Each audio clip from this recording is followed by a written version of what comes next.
They say America's broke, can't afford health care, can't afford housing, yet Kristi Noem's department just asked for $50 million of your tax dollars for a private Gulfstream jet. Congressman Ruben Gallego called her out, and what happened next exposed everything wrong with Washington's priorities. Gallego.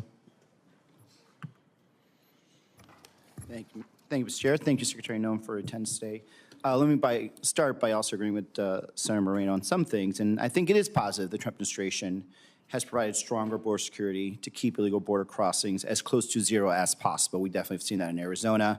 My concern is that it's not sustainable. It's expensive. And that's why I recently released a common sense border security that would make it sustainable and would actually deliver long-term solutions.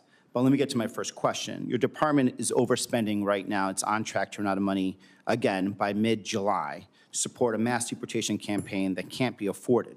At the same time, though, you recently requested a $50 million allotment for a private Gulfstream jet. That's $50 million of taxpayer money to subsidize some of your national tours that you've been going on.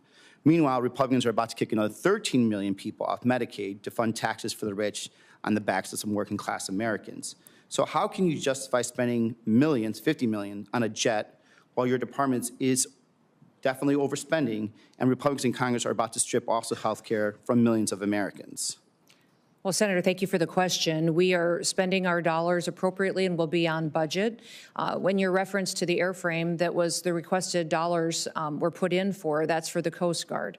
It's to replace an existing jet that is over 20 years old and is beyond its usable hours. And the Coast Guard for many, many years has been neglected and has many airframe that have been grounded because they can't even be maintained anymore. The suppliers that give us parts and repairs and maintenance for them have said that they'll no longer support that kind of a mission. We have cutters that haven't been completed, that haven't been deployed out across the world. And then we also, beyond that, are asking for a request to build out the number of Coast Guard members that we need in place. We're asking for 15,000 more to complete the missions that are going forward. Are you going to have access to that $50 million Gulfstream jet that the Coast Guard is going to supply? The Coast Guard will use that jet exactly how it uses the jets that it has today, exactly in the same manner that it uses the ones that it has in place today. So would you consistently be using it to travel? I don't know if I would use that one or if I would use the other one. I have no idea. But I do spend time out there with our components, making sure that they are know that they have a secretary that's engaged with them, that's visiting with them, seeing what their needs are. No, sir, they're not photos. They've meant the world to the individuals at the Department of Homeland Security. They have meant the world to our ICE agents, our border agents. When they ask me to be out there with them, so they know what their lives are like. Talking to some law enforcement, besides those under DHS, we've also seen some law enforcement that have been pulled away from investigations such as child porn, sex trafficking. We've had some agents pulled in that were doing investigations on bank fraud that are now, provisional ICE agents. And I think creating and making them do this type of work is also making us more and more dangerous since they're not actually doing this long-term investigation. On the other hand, I have talked to some border chiefs and sheriffs repeatedly, and they've been highlighting the danger associated with cartels targeting teenagers in border communities through social media apps and recruiting them to participate in smuggling operations. And one of the bills I introduced with several colleagues here, actually, is the Combating Cartels on Social Media Act, which will help DHS counter this threat. Arizona communities cannot wait for the legislative process to play out on this. What is DHS doing to solve this problem and help keep American children and communities safe from cartel criminal activity and recruitment too? Well, that is the problem that we have. With the longer that they're here, the more established they become and the more they recruit individuals who may live in this country, U.S. citizens, or even our kids, to be a part of some their of them are operations. Actually on the other side too. It's both sides. What do you mean on their side? Some of the cartels are using social media on, let's say, Mexico, yes, wherever. Yes, definitely they are. So it's back and forth. Yes, they definitely are. But they also are infiltrating our country still by recruiting our children to be a part of their networks. That's the problem. Yeah. So we're working with not just the experts that we have within CBP and ICE, but also using our other components to address some of the sophistication that we've seen in these apps, as far as CISA and partnerships that they may have with private industry that can give us insight in what we can do to deploy our own counter-terrorist activities and applications to those systems, what we can do to make sure that we're stopping their ability to communicate with our children and bringing awareness. The Department of Homeland Security has programs in different areas, such as the Know to Protect and the other programs you may be familiar with. Have you been able to work directly with the social media companies, though, not just through the legislative process? We have had conversations with the social media companies. And because by the time we get around to doing it, we're losing more and more people. So like having a very direct conversation in a concentrated effort to actually have outcomes is going to be quicker because they have the option to do it. We don't have to come in and do it. They just choose not to because they'd rather make more money than anything else.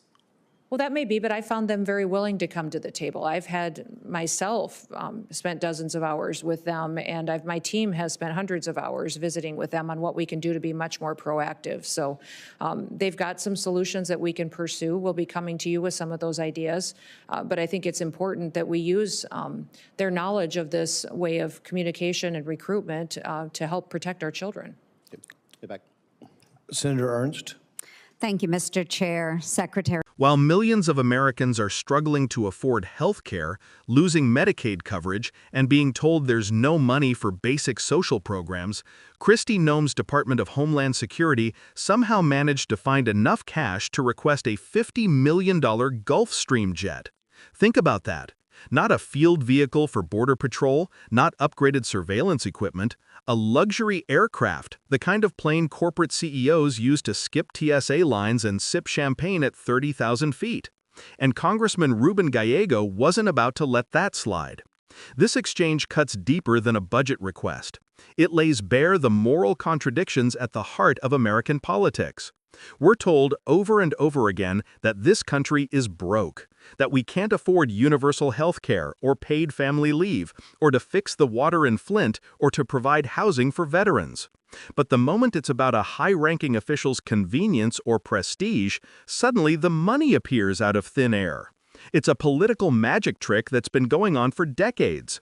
When Noem tried to justify the expense by saying it was for the Coast Guard, Gallego didn't flinch, because everyone in that room knew what that meant.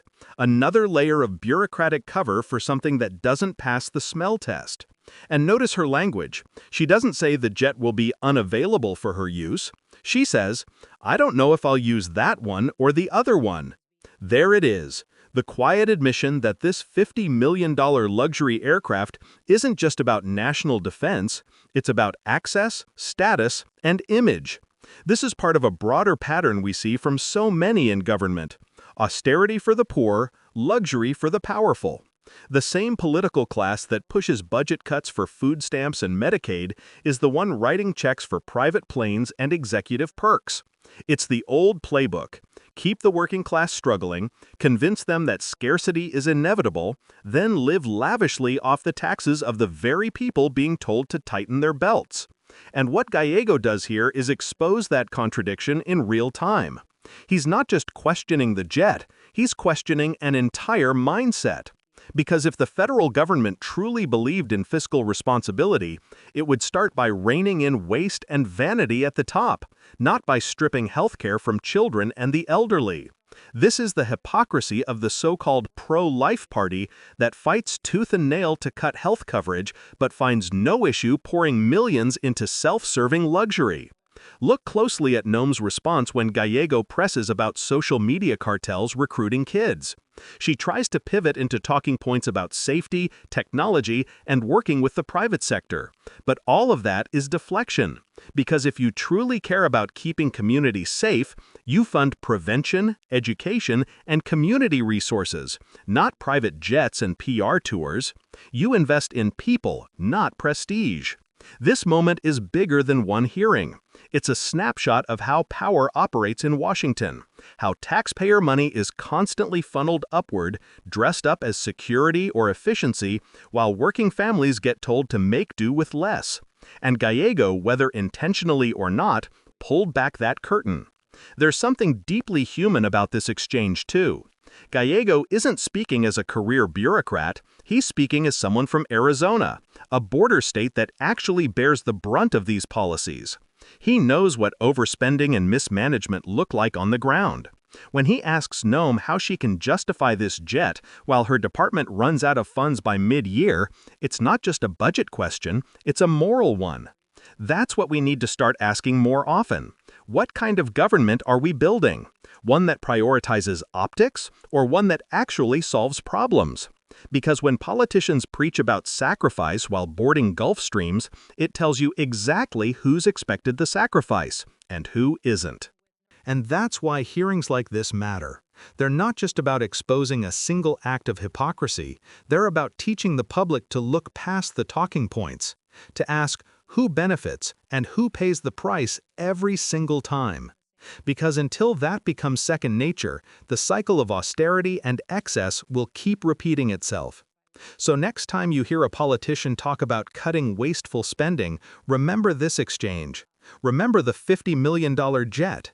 Remember the Medicaid cuts. Remember the double standard.